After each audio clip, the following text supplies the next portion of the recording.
নমস্কাৰ শ্ৰদ্ধাৰ ছাৰ বাইদেউসকল আপোনালোক সকলোকে মই মোৰ ইউটিউব চেনেল নলিনীকান্ত ডেকালৈ স্বাগতম জনাইছো। ছাৰ বাইদেউসকল এইবাৰ আমাৰ যি 2024 চনৰ লোকসভা ইলেকশ্যন অনুষ্ঠিত হ'ব, এই লোকসভা ইলেকশ্যন আমাৰ EVM অৰ্থাৎ ইলেক্ট্ৰনিক ভোটিং মেচিনৰ জৰিয়তে অনুষ্ঠিত হ'ব।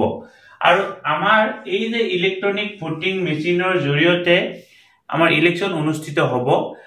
ইয়াৰ কাৰণে আমি তিনিটা বিশেষ কথা জানিব লাগিব। আৰু এই তিনিটা বিশেষ কথা যদি আমি জানো তেতিয়াহ'লে আমাৰ ইলেকশ্যন ব্যৱস্থাটো পৰিচালনা কৰাৰ ক্ষেত্ৰত কোনো ধৰণৰ অসুবিধাৰ সৃষ্টি নহয়। এই কথাটো আমি presiding officer, first polling, second polling, third polling আৰু কোনোবাটো পুলিং ষ্টেচনত ফ'ৰ্থ পুলিঙো আমাৰ যিহেতু এপইণ্টমেণ্ট হ'ব, আটাইকেইজন বিষয়াই এই কথাটো জানিব লাগিব। আৰু সেই কথাখিনি আজি আমি ডিটেইলছ জানিবৰ কাৰণে চেষ্টা কৰিম। অৰ্থাৎ আমাৰ ইভিএমৰ যিটো ব্যৱস্থা, এই ব্যৱস্থাটোৰ বিষয়ে আজি আমি ডিটেইলছ জানিবৰ কাৰণে চেষ্টা কৰিম। ইলেক্ট্ৰনিক ভোটিং মেচিন ব্যৱস্থাটোৰ বিষয়ে পুংখানুপুংখভাৱে জানিবৰ কাৰণে আমি চেষ্টা কৰিম। আমাৰ যিটো ইলেক্ট্ৰনিক ভোটিং মেচিনৰ ব্যৱস্থা, তাত তিনিটা অংশ থাকে আৰু এই তিনিটা অংশৰ সংমিশ্ৰণতহে ইলেক্ট্ৰনিক ভোটিং মেচিনটোৰ এই ব্যৱস্থাটো গঢ় লৈ উঠিছে। আৰু এই তিনিওটা ব্যৱস্থাৰ এটা আনটোৰ পৰিপূৰক, এটা নহ'লে আনটো বৰ্তমান সম্ভৱ নহয়। এই তিনিটা ব্যৱস্থাৰ এই নাম হৈছে, প্ৰথমটো হৈছে CU অৰ্থাৎ যাক আমি কণ্ট্ৰোল ইউনিট বুলি কওঁ। CU অৰ্থাৎ আমি যাক কণ্ট্ৰোল ইউনিট বুলি কওঁ, কণ্ট্ৰোল ইউনিট।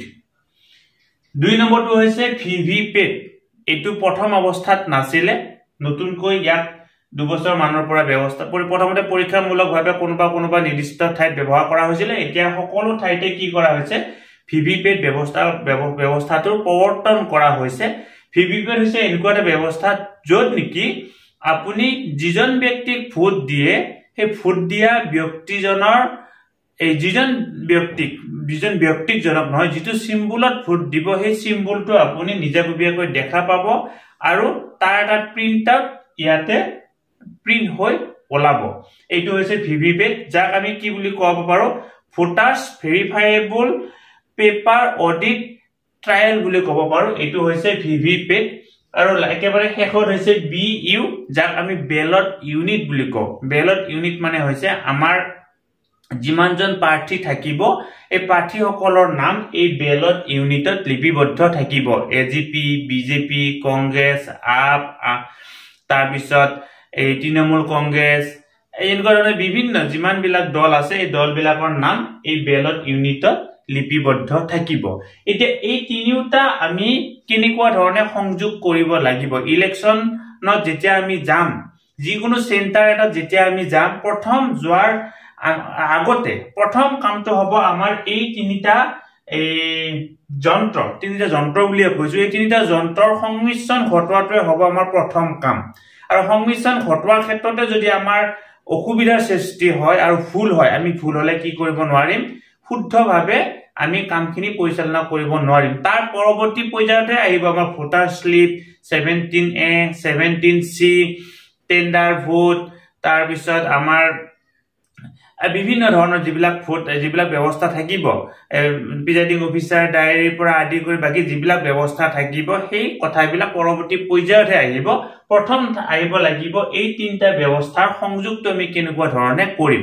প্ৰথম আহিলো আমি কণ্ট্ৰোল ইউনিট, অৰ্থাৎ আমি এইটো হেড অফিচ বুলি ক'ব পাৰো। কণ্ট্ৰোল ইউনিটটো হৈছে হেড অফিচ। হেড অফিচ অবিহনে এই দুটাৰ কোনো ধৰণৰ কাম নাই। সকলোবিলাক কণ্ট্ৰোল কোনে কৰিব, এই CU-টোৱে কৰিব, যাক নেকি কণ্ট্ৰোল ইউনিট বুলি কোৱা হ'ব। আৰু এই যিটো CU কণ্ট্ৰোল ইউনিটত কি নাথাকিব, আমাৰ কোনো ধৰণৰ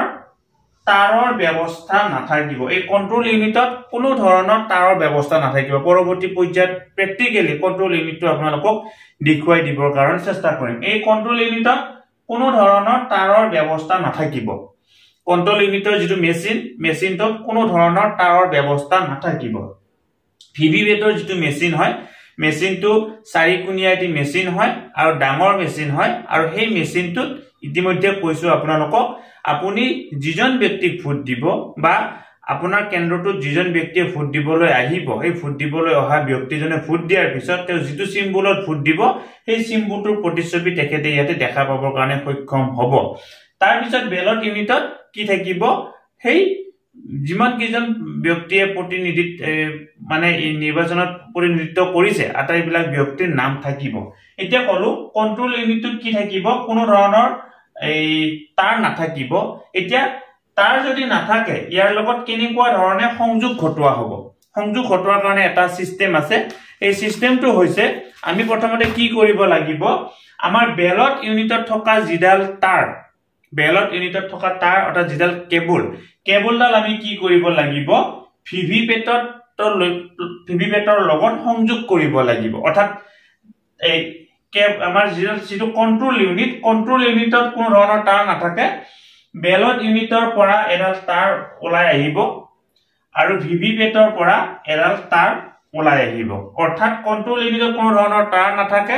বেলট ইউনিটৰ পৰা এডাল তাৰ ওলাই আহিব আৰু ভিভিপেটৰ পৰা এডাল তাৰ ওলাই আহিব প্ৰথমতে এতিয়া কি কৰিব লাগিব বেলট ইউনিটৰ পৰা যিডাল তাৰ ওলাই আহিব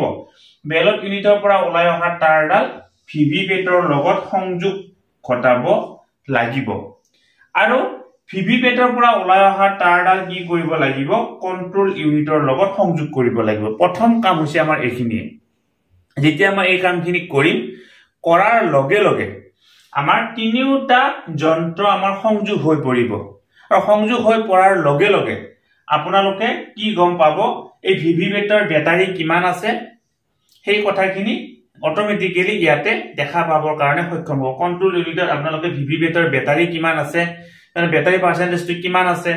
সময় কিমান হল সেই সময় যেতিয়া আপোনালোকে অন কৰাৰ সময়ত সময় কিমান হল সেই কথাখিনি আপোনালোকে গম পাবৰ কাৰণে সক্ষম হ'ব এতিয়া চাও ইয়াতে সংযোগ কেনেকুৱা ধৰণে কৰাব সংযোগ কৰাৰ এটা সিস্টেম আছে এই যে বেলট ইউনিটৰ পৰা যিডাল কেবল ওলাই আহিব বা তাৰ ওলাই আহিব সেই তাৰডালত এটা মূৰত ৰঙা আছে আৰু ভিভিপেটৰ পৰা ওলাই অহা তাৰডালতো এটা মূৰত ৰঙা আছে আৰু বেলট ইউনিটৰ পৰা ওলাই অহা তাৰডাল ভিভিপেটৰ যি ঠাইত সংযোগ কৰাব লাগিব সেই ঠাইটো এঠাইত কি আছে ৰঙা আছে এতিয়া আপোনালোকে সুন্দৰভাৱে দেখা পাব ৰঙাই লগ কৰি তাত ঠিক হেচি লগাই দিলে হ'ল তাত আৰু বেলেগ কোনো ধৰণৰ কথা নাথাকে ভিভিপেটৰ নিৰ্দিষ্ট ঠাইত বেলট ইউনিটৰ পৰা ওলাই অহা তাৰডাল হেচি লগাই দিলে হ'ল ৰঙাই খাপ খুৱাই লগাই দিলে হ'ল ঠিক সেইদৰে ভিভিপেটৰ পৰা ওলাই অহা যিডাল তাৰ কেবলডাল আমাৰ কন্ট্ৰোল ইউনিটৰ যিখিনি ঠাই নিৰ্দিষ্ট য'ত ঠাইত আছে পিছফালে তাত ৰঙা আৰু এই ভিভিপেটৰ পৰা ওলাই অহা তাৰডালৰ যিখিনি ঠাইত ৰঙা আছে ৰঙা মিলাই কি কৰি দিলে হ'ল লগাই দিলে হ'ল লগাই দিয়াৰ লগে লগে কিটিপ কৰি এটা শব্দ ওলাব আৰু শব্দ ওলোৱাৰ লগে লগে গম পাব আপোনাৰ এই তাৰডাল লাগি গৈছে ঠিক সেইদৰে বেলট ইউনিটৰ পৰা ওলাই অহা তাৰডাল ভিভিপেটৰ মেচিনটোৰ পিছফালে যেতিয়া আপুনি হেচি লগাই দিব ৰঙাই মিলাই খাপ খুৱাই লগাই দিয়াৰ লগে লগে কিটিপ কৰি এটা শব্দ ওলাব শব্দটো ওলোৱাৰ লগে লগে গম পাব যে কি আপোনাৰ কি হৈছে এই তাৰডাল মেচিনটোত খাপ খাই গৈছে আৰু খাপ খাই যোৱাৰ লগে লগে যেতিয়া আপুনি মেচিনটো অন কৰিব ভিভিপেটত এটা সুইচ আছে আৰু কন্ট্ৰোল ইউনিটত অন আৰু অফ এটা সুইচ আছে এই ভিভিপেটৰ সুইচটো হৰাইজন্টেল থাকে আৰু এনেকৈ ভাৰ্টিকেল সিস্টেমত থাকে আৰু কন্ট্ৰোল ইউনিটৰ সুইচটো যেতিয়া অন কৰিব কৰাৰ লগে লগে আপুনি কথাটো গম পাই যাব যে কি ভিভিপেটৰ মেচিনটোৰ এই ভিভিপেটৰ যিটো ব্যাটাৰী আছে ব্যাটাৰীটোৰ পাৰ্চেন্ট কিমান হয় বা সময় কিমান আটাইখিনি কথা গম পাবৰ কাৰণে সক্ষম হ'ব গতিকে আজি ভিডিওটোৰ জৰিয়তে আমি বেলট ইউনিট ভিভিপেট আৰু কন্ট্ৰোল ইউনিট কন্ট্ৰোল সিইউ মানে কন্ট্ৰোল ইউনিট এই তাৰ পিছত ভিভিপেট মানে হৈছে আমাৰ বেলট ইউনিট বিইউ মানে হৈছে আমাৰ বেলট ইউনিট আৰু ভিভিপেট মানে হৈছে ভোটাৰ্স ভেৰিফাইবল পেপাৰ অডিট ট্ৰায়াল এই তিনটাৰ সংযোগ কৰাৰ কেনেকুৱা ধৰণৰ সংযোগ কৰিব লাগে সেই কথাখিনি আপোনালোকক কলো পৰৱৰ্তী পৰ্যায়ৰ ভিডিঅ'ত প্ৰতিটো যন্ত্ৰৰে প্ৰতিটো মেচিনৰে এক্সট্ৰা কৰি কেনেকুৱা ধৰণে কৰিব মানে মেচিনটো এক্সট্ৰা কৰি দেখুৱাই দিবৰ কাৰণে চেষ্টা কৰিম আমাৰ কন্ট্ৰোল ইউনিটৰ আকৌ ইনাৰ পাৰ্ট আছে আপাৰ পাৰ্ট আছে আমাৰ ইয়াৰে আকৌ আমাৰ সিআৰসি কেনেকুৱা ধৰণে কৰিব লাগে এই কথাখিনি আছে সিআৰসি টো আমি আমাৰ কন্ট্ৰোল ইউনিটত কৰিব লাগে